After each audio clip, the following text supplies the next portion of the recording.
I was about to go out to the rec yard. I was watching the sun come up, I had my headphones in, listening to my music, and I said, this is it right here. I have no burden on me today. I'm in prison, but I'm free. This is how I want to feel every day I wake up for the rest of my life. This is Running for Real, the podcast for runners who know that for every runner's high, there are just as many lows.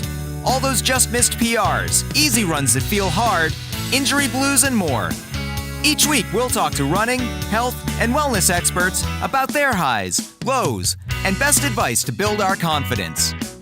Running for Real is about being honest, being brave, and most of all, not feeling alone. And now here's our host, who can recite Titanic word for word, Tina Muir. Hello, my friends, and welcome to episode 27 of the Running for Real podcast. Thank you so much for being here today and taking a listen. This is definitely one you are going to remember. It's going to make you think, and hopefully you get as much out of it as I did.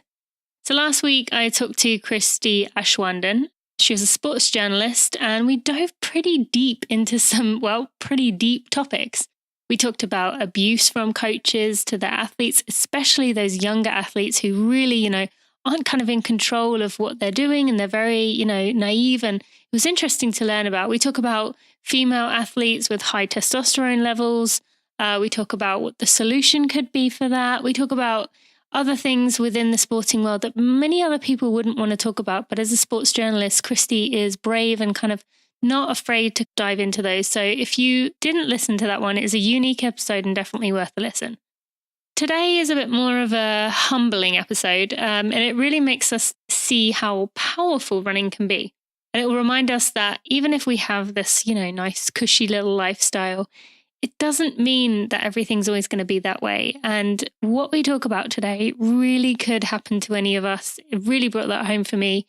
And Chad Moye, who is my guest today, he's really brave in how he shares his story going from, prescription painkillers, pretty normal thing, that he was in a car crash. That's what happened, got put on those, ended up on very hard drugs, ended up an addict, ended up homeless, and he was kind of in and out of programs until he ended up in jail where he turned his life around. You're going to hear about this. It's an amazing story. He's really brave for sharing, and I think you're going to enjoy it. He is honest, he's genuine, just a good person, and most of all, he loves to run. So he really resonates and sums up everything that Running for Real is about. So I hope you will enjoy this one. After a message from V, we will be right to the episode. Technology has come a long way, and later in the show, you're going to get to meet one of the best advances for running I've ever seen, and you're going to love her. If you have to train on your own a lot, like I did, V will be just what you need. Check out getvi.com for more information. Chad, thank you so much for joining me on the Running for Real podcast. I am excited that you are here today. Yes, thanks for having me. I'm excited to be here.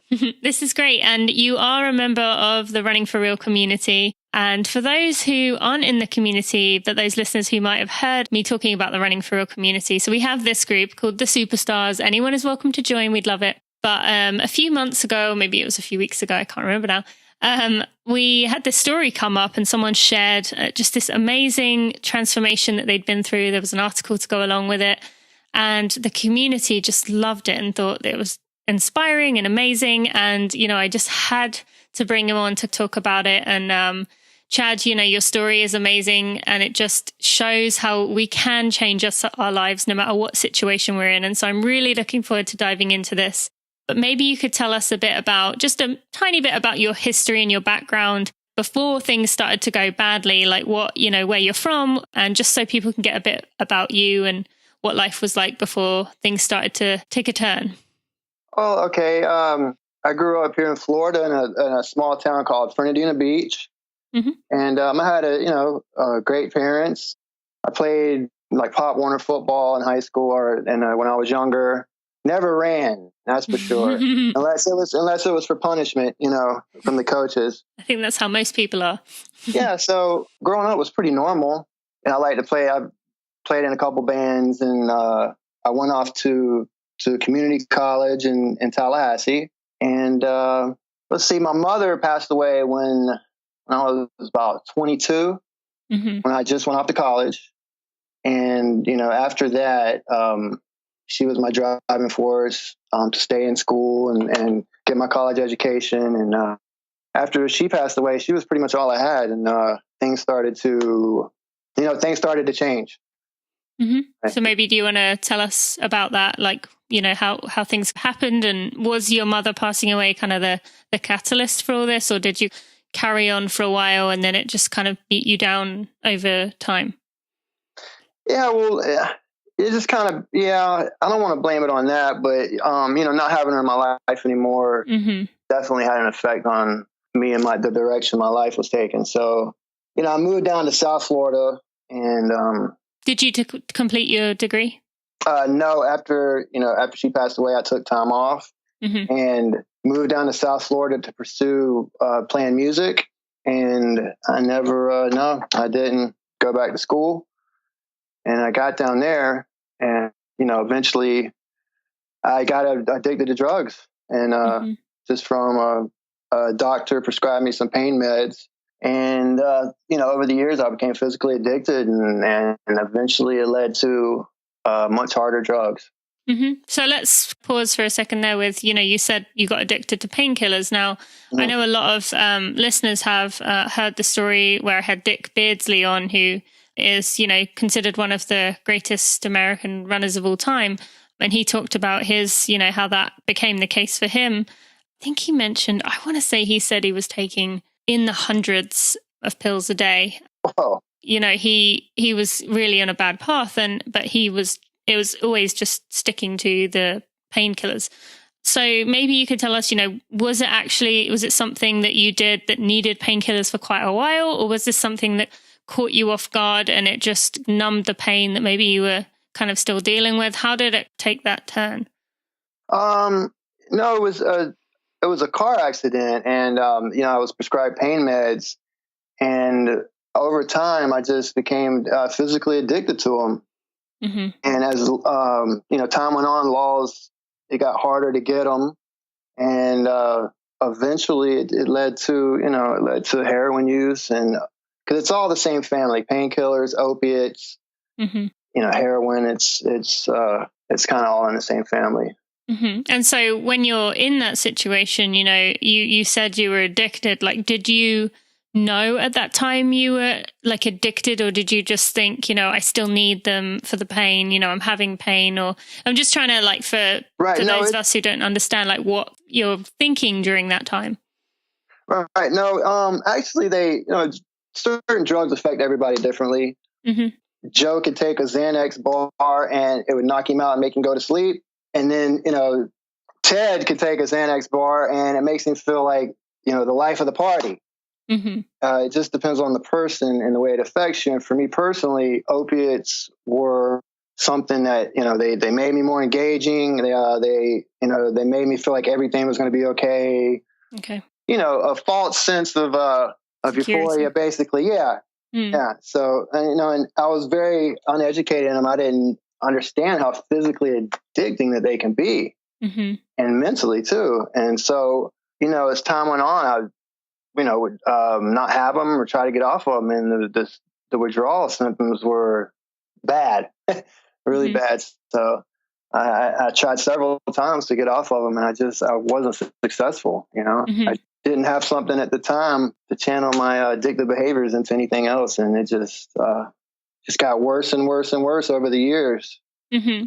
And then so you got to the point where, you ended up homeless, and, you were living in parks, and some of those parks we'll talk about a bit later, but maybe explain to us, it's very easy to see someone who is homeless and think, well, you chose that life, like you're in control of your own life, like, I don't feel sorry for you kind of thing. So what would you like to say, or what do you kind of think about, how you already mentioned that it just kept taking over and before you knew it, but maybe explain that this could happen to any of us really, and it's not as far out as we might think. Yeah, I'm very open about my story and my past, and I'm here to break down the stigma of addicts, the stigma that comes along with addiction and the way other people view us, because I know some really, really good people who've also, who suffer from addiction.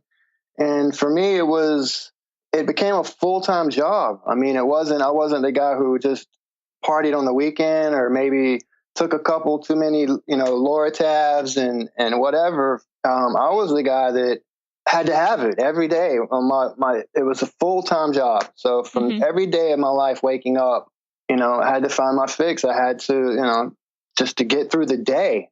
It was that bad. So yeah, it was a full-time job. And eventually over the years, and it was a long process of, ups and downs. And eventually I found myself homeless and hopeless. And, where do I go from here? I basically accepted I was going to be an addict for the rest of my life because I tried to quit. I went to 30-day programs. I got in a little trouble. The judge sentenced me to a 30-day program or a 60-day program. And I just couldn't, even that wasn't enough. And looking back now, do you think there is anything that could be enough? Like if you had a family member or someone close to you say something, would that be enough? Or is it really kind of that you need that thing that we'll talk about in a minute? You need that something to channel your energy. Like, is there a way of doing it through willpower? Or do you think even looking back now that, you just couldn't have done it? Yeah, I'm still, I'm in contact with my father. I didn't really have that family member or that loved one or that, the woman in my life or anything like that at the time. So yeah, that's a hard one. I don't know. Yeah. And so were you happy, like during that, like, was it just kind of a state of you were like euphoric because of the drugs and then you'd come way down, just be miserable, feel bad, and then, try and escape that again? Was it just kind of a constant cycle? Would you say that you were kind of in a state where you were, happy some of the time? Like, what was your mindset like during that time? Well, no, I would try to maintain. I was playing music at the time. I was touring with a band out of Fort Lauderdale. And, we would go out on the road for a week or two. And, I tried to live a relatively normal life and I kind of hid it from a lot of people, but they knew what was going on and they were pulling for me, but I just couldn't seem to have that breakthrough where I could completely get away from that drug. So, yeah. And then, things kind of kept getting worse. You're in and out of jail and, playing with fire. They're warning you that, you're on your last warning kind of thing. What was going through your mind during that time that you were, you knew it was getting more extreme? Did you see at that point, I'm just going to end up in jail for good? Or what was your thinking as it was getting worse? Or were you just so trying to stay up, pretend that you didn't know how bad it was? I wanted to get better. I envisioned my life in the future as being normal and not being dependent on this drug. But at the time, in the present, it was, it just kept getting worse and worse. And, eventually it kind of culminated into a divine intervention, as I'd like to say. I got in trouble one last time. And, I was living in Jacksonville, Florida. I was homeless at the time. And I'd had a prescription and I sold it to somebody. And I ended up getting in trouble for that. So that was the turning point. So, when that was May 8th, 2012. And that was the last time I ever used. Okay. And we're about to go into this part, which is the part that people are, excited to hear how this all kind of changed. But one more thing I want you to tell us, just because I thought it was funny about what you were saying about, maybe tell us about what your thoughts were about other runners before we go on to your story. Like if you would see, maybe different while you were growing up, what it was like while you were like in that state, what it was like. What did you think of other runners? I mean, yes, I can remember times. And be honest. Oh, absolutely, man. I love my running community. But I will say that, there were times like here in Metropolitan Park here in Jacksonville, Florida, there were days I spent in that park with nowhere to go and nothing to my name but an addiction. And I would see the runners jogging through the park and I would just think to myself, look at those dorks with the short shorts and the and the fluorescent shoes. I was like, man, I would kind of chuckle to myself, but really, you know what? I think deep down, I was really just kind of jealous. Yeah, I was jealous because I knew they were out there doing what they loved. They were free, and here I was captive of addiction and drugs and but yeah, I kind of chuckled at the short shorts and the fluorescent shoes and clothing, and some of them kind of maybe looked a little funny when they ran. But, and I can now say that you are definitely one of those people who has the short shorts and the fluorescent. Now I'm the epitome of that. Which is great. And yes. We're just about to go on to it. Just one more before we go into that. What about other people who you saw was like successful? Like, let's say a businessman walked through with his the park with his expensive suit, and he's, flashing this, I don't know, or like a woman with a giant diamond ring and stuff. What would you think about people who like that, who were just walking around? Did you have that same kind of deep down jealousy, or were you just kind of like, ugh, well, of course, things always happen for them, they're just lucky? No, I wasn't like that. I saw them, they worked for what they got. I didn't have any resentment towards that, Yeah, no, there was nothing like that. Okay, I was just curious about that one. All right, so let's go on to the good part here where things started to happen. So, you ended up in prison. Tell us about why it stuck that time. Like, why this was the time where you're finally like, you know what, I need to do something. So, yeah, that morning when I was arrested and ended up getting sentenced to prison time, I was on probation for drug possession. And, then I got another drug charge, and I've only been arrested for drugs, possessions and stuff like that. Never anything else. So, this time I went before the judge, and all the other times I was, I would cry. I have a problem. I need a program, and I don't want to go to prison. Please don't send me to prison, that type of thing. But, this time I wasn't going to get a break, and I knew that. So, I went before the judge, and they wanted to give me 5 years, actually. Wow. Yeah. And I went before the judge, and I read him a letter. Either you can accept what the state is offering you. Which was that 5 years? 5 years. Okay. And they wouldn't bargain or come down off of it. Or you can take it to trial and get up to 20 years for the charge I was facing. Or you can plead mercy on the court, which is where you basically roll the dice and you do an open plea to the judge, explain your case to him, and if he sees fit, then he can give you the full 20 years for a second-degree felony or first-degree felony. And so that's what I decided to do. I decided to write the judge a letter and stand before him, explain to him that, 5 years, I think I was 40 at the time, 41 maybe, and that's a lot to take off my life. And I'm not asking him not to send me away, but, maybe have a little leniency and consider that. And he did, luckily for me. And he sent. So were you clean when you wrote that letter? Oh, yeah. Yeah. No, I was I'd been in the county jail for a month or two.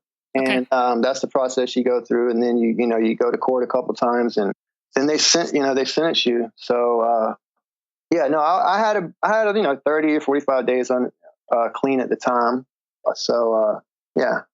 And then, so you wrote him this letter, do you feel like, had you written him a letter or had that option, years before, you would have taken that same choice? Or was this, you feel like you were at a breaking point at that stage, and, maybe being 40, you were like, okay. Yes, I knew this was my last chance to, this was the time. I knew I had to get this right and change. I knew I had to break this addiction, and I knew that some, being put away for a little time could be my chance.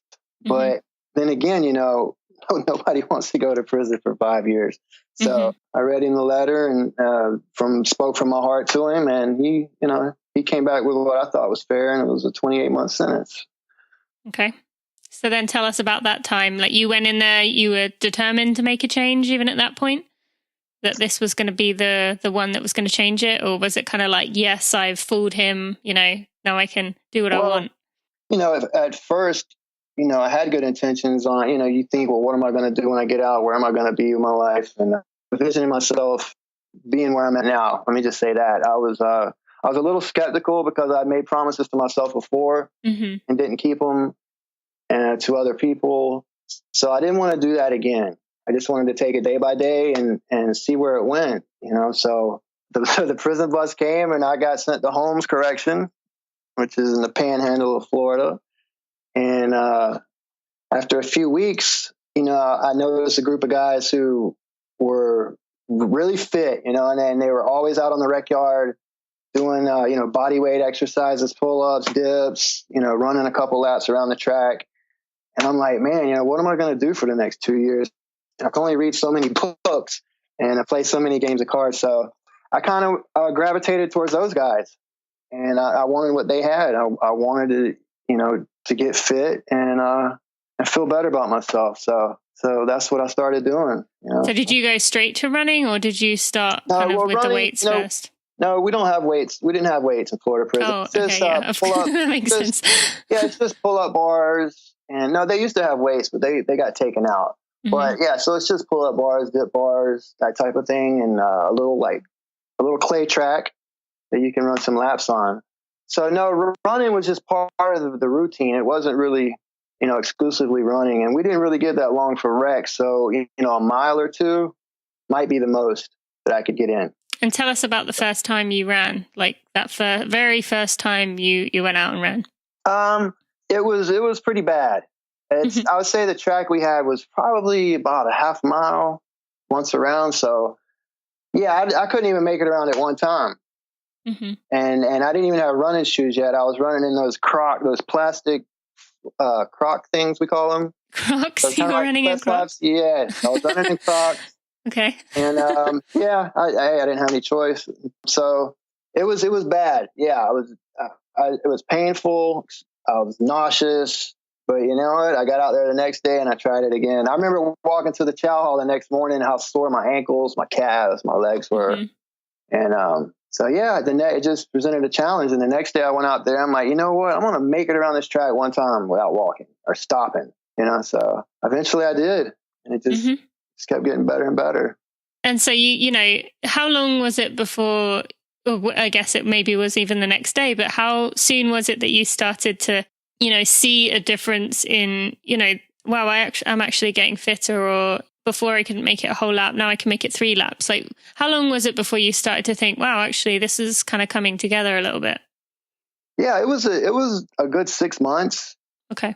It wasn't just with that. It was, those mornings where I was finally waking up, because opiates are it takes a long time to get them fully out of your system and out of your mind. So I was still, although I'd already been through the acute withdrawals and that portion of it, it wasn't fully 100%. Mm-hmm. So it kind of came with my fitness and just one morning. I mean, not to sound cliche, but I just woke up one morning and I was about to go out to the rec yard. I was watching the sun come up, and I had my headphones in, listening to my music, and I said, you know what? This is it right here. Mm-hmm. I have no burden on me today. I have, I'm free. I'm in prison, but I'm finally free. I could just feel it. Mm-hmm. And I said, this is how I want to be. This is how I want to feel every day I wake up for the rest of my life. Oh, that's great. So, yeah. And so would you say it was your body and your attitude, like at the same time, kind of got to that conclusion? Yeah, it was just mind, body, spirit. It kind of just all came together. Great. And then I guess that gave you hope, like each day thinking about your life outside of prison, that you really could have something. Yeah. Time was going by. Here I am, I'm under a year, 10 months, 8 months. And the whole time I'm running, I'm working out. I've lost about probably like 25, 30 pounds. And I could see, we don't have mirrors in there, but we have these big metal things you can see a reflection in the bathrooms. And, I could see like a little 6-pack coming in. I was feeling pretty excied. So I wanted to keep it going when I got out. Yeah, that was a great feeling. I invested a lot of time into it, and it made me feel good. And I was just so relieved to wake up and not have to worry about my addiction. The job, the full-time job, and the burden of how am I not going to be sick today? Mm-hmm. And what was it about running that brought you that? Was it just that it physically took you out of it, or was it that you enjoyed the movement? What kind of things drew you to running? Well, when I was in there, it wasn't really, I did run a mile or two here and there, but it was more, just the body weight exercises I was doing, and some running mixed in. I love to put in my headphones, and then when I would run, it would, just the thoughts that would go through my mind. it just got the chemicals going. I started picturing, all the possibilities now that were in front of me, now that my addiction was behind me. Mm-hmm. And, I loved it. Yeah, I love it's the natural motion of running. I just got a little better and a little better at it through time. Mm-hmm. And did you have any thoughts about doing any races when you got out, or was it something that, I had my little list for when I got out, and my little bucket list of things I want to do. And first on the list was my father was really the only one who, believed in me and stuck with me through this. And, he actually bought me some running shoes, by the way. I didn't have to run in the Crocs anymore. So I had some cheap New Balances that I got to run in. So first thing I wanted to do when I got out was I had nowhere to go. So he gave me a place to live, and he gave me one more chance, and I didn't want to disappoint him. And, I just wanted to spend as much time with him, making amends with my father, first of all. Mm-hmm. Couple, movies I wanted to see that I've been reading about in Rolling Stone magazine while I was in there, and some, which were what? Just because I'm curious. American Hustle, I think, was one. Okay. Yeah, and then lots. I'm a big music buff, so there was lots of. Okay. Yeah, like I was reading about the Arctic Monkeys I wanted to listen to, and all other. Okay. So yeah, that's great. And on that list was a 5K. So. Mm-hmm. So tell us about that. Oh, that was definitely the turning point. I went and found a local 5K to run. I was really, really curious about, what is a good 5K time, and if I was even, good at it. So I installed Runkeeper on my phone and started running around my block, like 3 miles at a time, trying to see what I could run a 5K in. And let me firstly pause you there before you go on to say, about the race. How did that feel, running around your block, being outside, wherever you could run, you could run? Like, how did that feel? It was freedom at its best in every aspect. That's all I can say. Okay, no, that's great. Yes, it was great to get out and run free. Let me just say that. Yes. So then continue with what you were saying. You run your 3 miles. And... Yeah, so I went on actually I looked up a couple local races to see what other people were running their 5Ks in, just so I could get something to measure with, to see. And I was not, my age group, I think I was in the 40 to 44 age group then. Mm-hmm. And I was seeing guys running like, local on a local level, they're running like 19s and 18s. It's just on a local level. That's pretty good for the old guy, middle-age crisis group. And so I kept noticing this guy's name in every race. His name is Billy T-Bone Porter. And I'm like, wow, that guy's fast, So I'm thinking, I bet he's going to be at this race too, because he does every one of them.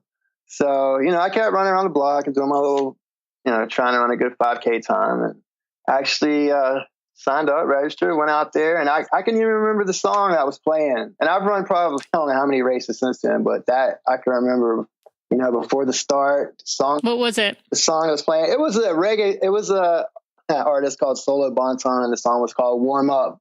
It's a dance hall reggae song. Yeah. So, and I remember taking off that first mile and the energy of, of the other runners, waiting for them to. Everybody had their Garmins, but I had my phone, about ready to push start on my Runkeeper.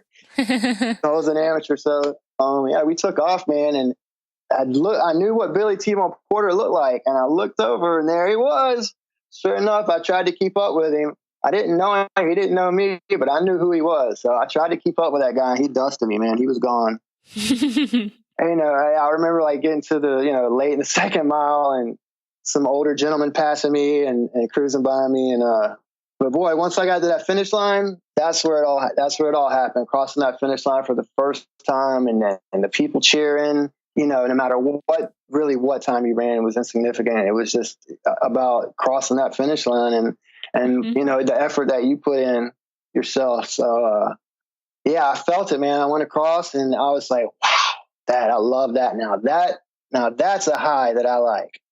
So, And can I just say for anyone listening, Chad actually ran 22 minutes, which is pretty impressive for a first 5K, with many of our listeners and people, 30 minutes is usually the bracket that people want to get into. So 22 for your first one, very, very impressive. And, obviously you were then addicted to this kind of endorphin rush, and tell us about how it developed from there.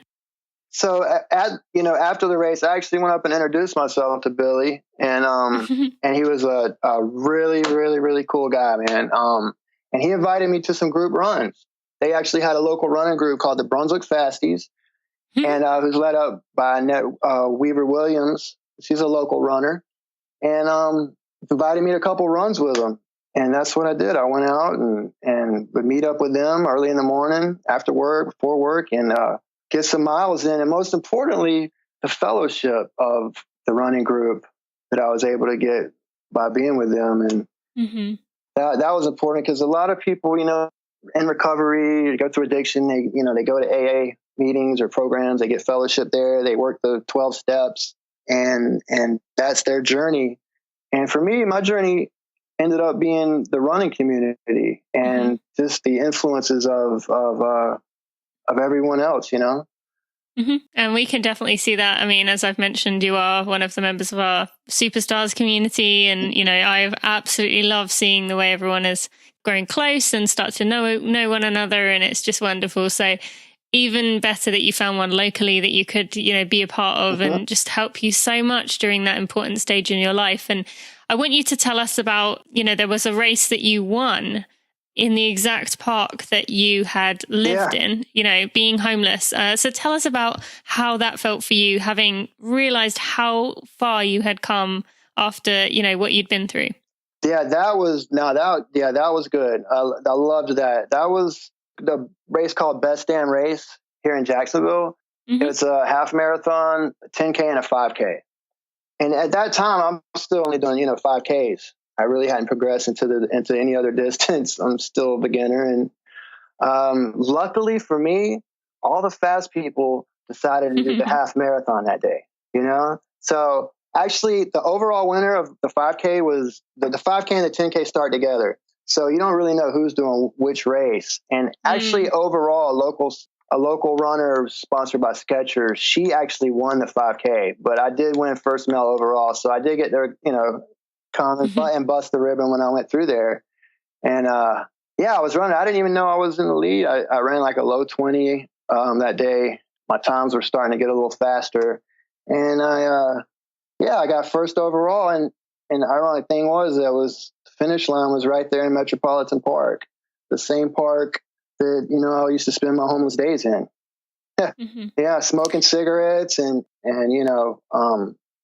just, living hopeless, man, and homeless. And that was I had to kind of take a step back and look at it, and realize just how far I'd come at that point and what running had done. Yeah. And did you see other people in the park that you almost wanted to go over to and kind of grab them and be like, look what you could be doing, kind of, that was me.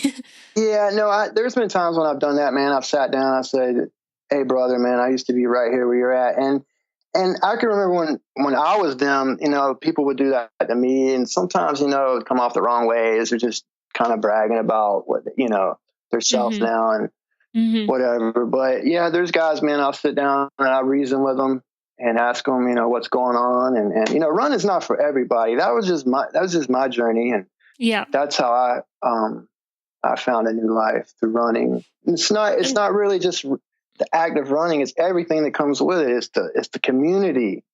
It's the training. It's waking up early, going to bed early, watching what you put in your body, looking at your nutrition. It's the lifestyle of being a runner that, is just the blueprint for me for sobriety. And it's great. And, now you're, working, you have a job at a private drug treatment center. I haven't finished with your running story, by the way. Okay. I just want to go to this as it kind of goes on from what you were saying. So you have this job at a private drug treatment center and, you really enjoy it. And I thought you could maybe explain about, you do have some clients at that center who are allowed to run with you. So have you had any other people that have come along with that and kind of got addicted to running as well? Oh man. Yes. So I'm an ambassador for Runwell, and Runwell is a nonprofit that it helps provide access to drug treatment programs through scholarships. And we also go to treatment centers and engage them in exercise, encourage them to stay active in recovery, And all the while we're bringing them together and providing them with fellowship. And also Runwell pays for their races. So I've been going to a drug treatment center here in Jacksonville called Gateway with Kim Poelic and Big Mike Martinez, who's got decades of sobriety, and he's also an ambassador for Runwell. And it's kind of his baby. He's a leader, man. He's just a really selfless, awesome guy. And I look up to him a lot. And also Kim Poelic, she's the program director for Runwell, and she's a elite runner. She's a masters runner now, but she's, represented the USA in the half marathon, and she's ran the Olympic trials 3 separate times. And it's a treat for me to run with her and pick her brain a little bit. But yes, we've had some amazing transformations there. I've been going there every Tuesday for, over 2 years, almost 3 years, maybe. It's kind of my service. And I go there and we get them to, stretch a little bit, talk to them, get them to share, how long they got sober and what their goals are. And then we'll take them out for a mile or two. And they're all different levels, of fitness. So we take them out for a mile or two and let them get out and stretch their legs and discover how good it feels to run. And also Runwell pays for their race entries. Oh. So we signed them up. We had them do the Gate River Run here. It's we huge signed race. About 15 of them up, and they made it, man, the whole 9.3 miles, and just watching them across that finish line for the first time, it reminded me of the first time I went across. And we've had a couple of success stories, though. One guy, Raphael, who ran in high school, he went through Gateway, and we got him back into running. And I still see him at races now, and he's fast. And he's right there with me. He's a pretty fast guy, and he was coming to the Runwell program, and we signed him up for a few races, and he got him back into it and lit the fire under him again. And we have another guy, Patrick, he was like 30 days off the street, smoking crack, from a crack cocaine addiction, and he ended up running ultra in Sri Lanka for a run. Wow. Yeah. And raise some money too for Runwell in the process. That must be a great feeling knowing that you were a part of their journeys as well. Yeah. So now, I have a full-time job here at a drug treatment center. It's a private treatment center in Jacksonville Beach.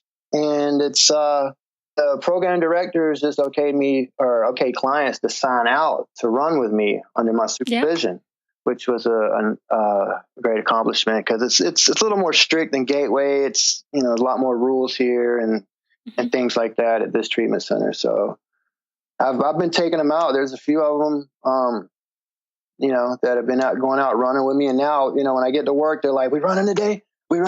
So and thanks to the running community, they've donated running shoes, tech shirts, different things like that for them. Oh, that's wonderful. Yeah. And so just one more question before we go on to your, I want to just kind of wrap up with what you've been running recently. So if someone listening has a loved one or someone they know who's in a difficult situation like you were, what can they do to kind of help with the situation? You've obviously for you, running fitness was a huge part of this, but can they actually do anything to help, or is it something you kind of have to get to that point on your own? Yeah, everybody's journey is a little different. Obviously, you don't want to be an enabler, as in some relationships can be like that. And, you want to find them something, because we all have those addictive behaviors, those addictive drives, and to channel it into something else, whether it's running, exercising, anything. But, something that empowers you and makes you feel better about yourself, because when you're in addiction, your self-esteem is really low, and, something that can help pick you up. I'll say don't give up on them, because, my father, he never gave up on me, and he had every right to. So, don't give up, have a nice little balance of tough love, and, just don't give up on them. That's all I can say. And hopefully they'll find their way. Yep. No, that's helpful. Yeah. And, maybe make some suggestions of things maybe they enjoyed when they were younger, or, an early passion that maybe can come back or something. I don't know. All right. Thank you for that. And finally, so, you've told us about the 5Ks, about winning races. You went on to do very well in the local area. You ran your first half October 2015, and then shortly after did a marathon for Runwell. So, you struggled in the marathon, but you have made it your goal to run Boston someday, and you do have Chicago coming up. So maybe tell us about, what have you done to, try and achieve that this time around? How's training going? I'm sure a lot of the listeners are curious about, what you're doing differently. Okay. So my first marathon, LA, I really at the time, so I'd done 2 halves, and I did pretty good in them. And I figured, I could put 2 halves together, back-to-back halves. I can run a decent marathon. And so I started training for LA, and I really started, I kind of neglected some of my long runs and the weekly mileage. And I was racing a lot on the weekends and didn't feel like doing my long run, that type of thing. And just thinking, well, I can go do LA and I can put the 2 halves together and it'll be okay. And it was not okay. So I learned that a marathon is a half and then a journey into the unknown. So it's a good way of looking at it. Yep. Not to mention it was about 85 degrees that day. Yeah, I was going to say LA is quite a tough one to choose. Tons of hills for this Flatlander. That's for sure. So I cramped up about halfway, and I tried to salvage the rest of the race. Tried to make it, just enjoy it and enjoy the crowds and the other runners, encouraging them along the way because we were all struggling. And I felt good to finally hit Santa Monica, though, and feel that breeze off the beach that day where the finish line's at. But I bet. Yeah. So then, I kept racing locally, and I signed up for the Jacksonville Marathon. That was my next full. But in between there, I'm improving at the half and my 10-mile races, 10Ks and stuff like that. But the marathon is still something that I'm a little intimidated by after LA. And I signed up for Jacksonville Marathon. And which is a straight out and back. Is that the one, or is that Tallahassee? Yeah, no, it's an out and back. Yeah.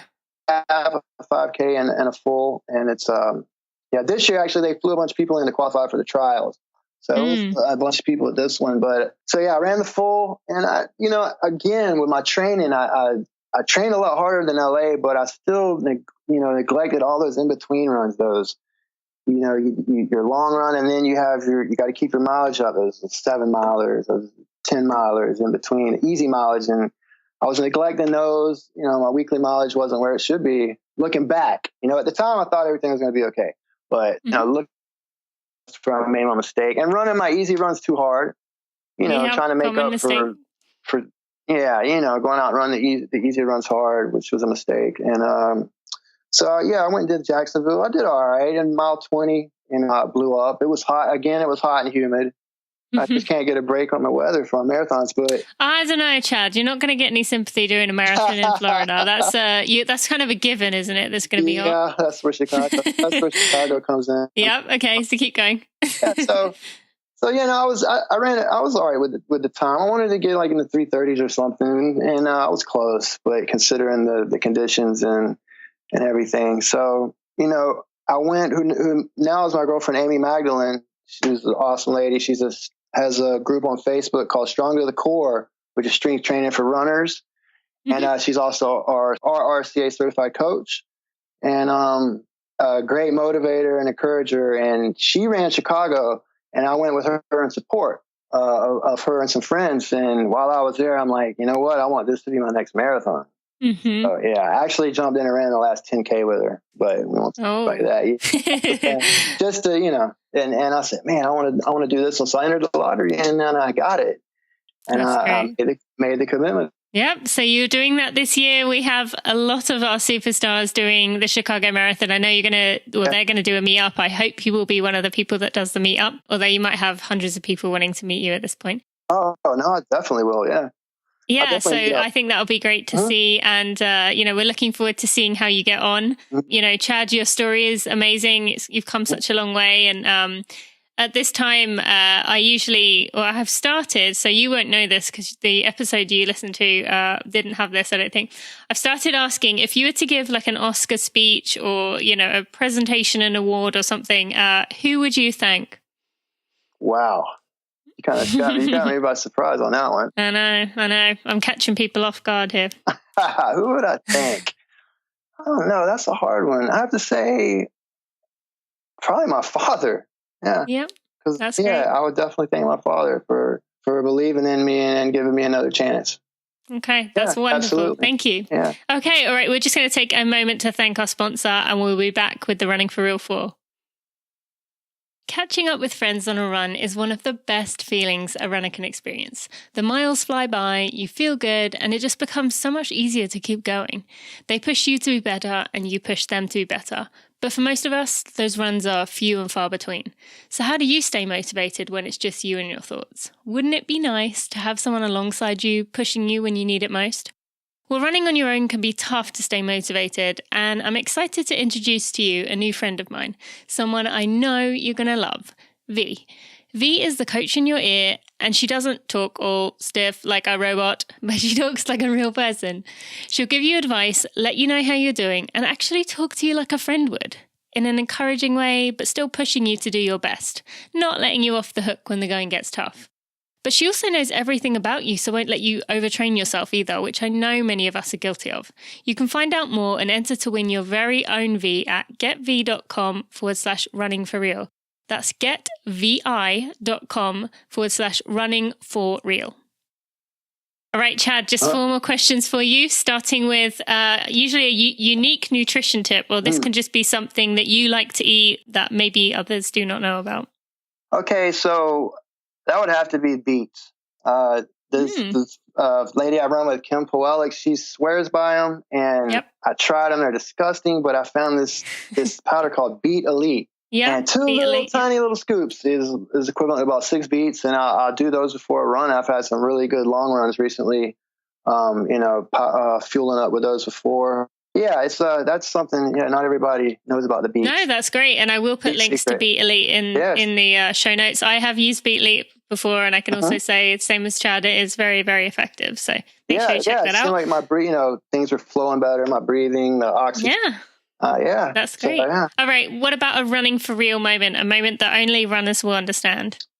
I would have to say that's my first Gate River run. The 15K national championships, they have, if you finish top 10%, you get this hat. That's kind of, it's the coveted. It's not really the hat. It's about achieving, top 10% and getting the coveted hat. So at the time, I'd never run 9.3 miles. So, I went out, it was hot and humid. I went out like a banshee, and so the last mile of the race, you crossed over the Green Monster. It's the Harts Bridge. And I went over it, and, I kept looking at my watch, and I was on time. So I got down around by the stadium, and I could see the finish line right there. Everybody's cheering on the side. Runners are coming in.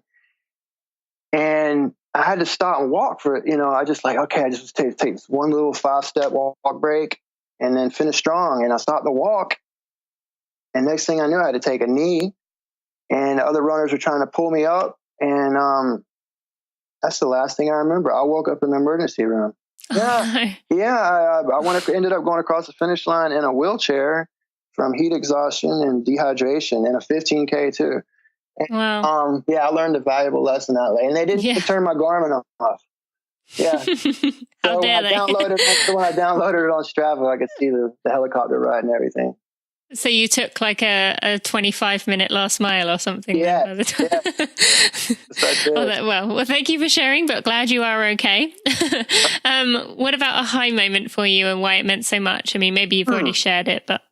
High moment, as far as running, recently we had a mile race here. It takes place in the Art District here in Jacksonville, and they have an open division, and then, the 4-minute guys run their division. Sub 5 guys mostly. And so I did the open division and it's 2 loops. So all the elites and all the runners, that I look up to in the local running community, like Kim Poelic and another guy, Brian Trout, who's my age, who's an amazing runner, man. I've had the opportunity to run with him a few times. And we come around for the last lap. It's about a 200, meter straightaway to the finish line. And this guy had a nice lead on me. He was in first, and I probably wouldn't have challenged it, but they were all standing there yelling, pump those arms, move those arms, get him. So I gave it everything I had and got him right at the line. And even though it was just a local little open division race, it felt like something really big. So it felt good. Yeah. No, that is good. And what time did you run that day? I ran 5:18. Nice job. Well done. Very good. And come a long way since that first day, for sure. Finally, what do you tell yourself when you're standing on the start line? I'm just grateful to be there, and usually look around at the other runners and kind of feed off their energy a little bit. I tell myself stay calm, in that first mile, and just go out easy, relaxed, and just how great, be grateful for the opportunity to run this race. Yeah, I love that. Yeah. That's really important. And finally, Chad, I asked my guests to send me a photo of them in what we call a power pose. Now, you may have seen me post about this in the group about power poses and how important they can be. So will you send us a photo of how you would stand maybe on the start line to build your confidence, or just in a way that you would stand to kind of make yourself feel good about yourself? Will you send us a photo of you in a power pose? Absolutely. Okay, great. Well, Chad, thank you so much. This has been wonderful. I'm sure the Running for Real community has absolutely loved it. And along with all of our listeners, being honest, being open, and just so authentic with us all, it really is inspiring. And thanks for all that you do and all the people that you've helped along the way. It's just amazing. Thanks for having me. I really appreciate it. What a story. Really makes you think, doesn't it? And doesn't that show the power of running or exercise and what it does to a person's self-esteem and the way they think about themselves? It just makes me think and wonder, what am I doing to judge other people when really things I could be doing to help them? I mean, Chad is just a great example of that. And now he's helping other people, which is just wonderful. So you can find everything we talked about today in the show notes at tinamuir.com/episode 27. And I want to take this moment to thank you so much for listening. If you are enjoying these episodes and you've been listening for a while, I would absolutely love it. It would mean the world to me if you could leave a rating and or a review on iTunes. That really helps me to climb up the rankings, show iTunes that I am one of the best running podcasts out there. I really want to climb up to the top of that list and hope you guys will help me to get there. So next week, Dr. Phil Maffetone is on the show. He's pretty much one of the legends in the running world. We talk about nutrition, health, how running every day easy could actually lead to you running a mile pace you never dreamed of using his math method, which you've probably heard about. But we talk about it in detail. This guy, he knows his stuff, and I'm so excited that I got to interview him, and I think you're going to enjoy it too. So until then, hope you have a great week. Thanks for listening to the Running for Real podcast. Be sure to check out tinamuir.com for show notes and even more helpful running information.